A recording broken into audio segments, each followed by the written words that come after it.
शांती, उदारपणा आणि अतिथी पूजा यांची परमार्थात नितांत गरज असते.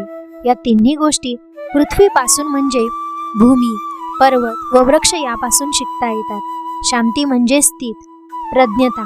देहावर कोणत्याही प्रसंगात मन शांत, स्थिर, विवेकयुक्त ठेवणे ही सामान्य बाब नाही. ह्या ज्याजवळ आहे तोच संत ठरतो. आसक्ती व ममत्व सुटल्याखेरीज खरा उदारपणा व निस्वार्थी प्रेम हे अंगी येत नाही. परमार्थाला या दोन्ही गोष्टी जरुरीच्या असतात. पृथ्वी 3 प्रकारे गुरु झाली. अंतकरण आवरणे म्हणजे शांती, बाह्य इंद्रिये आवरणे म्हणजे वांती आणि द्वंद्वे सहन करणे म्हणजे शांती होय. पृथ्वीवर अनेक जीवात्मे माझी माझी म्हणून झुंबत असतात.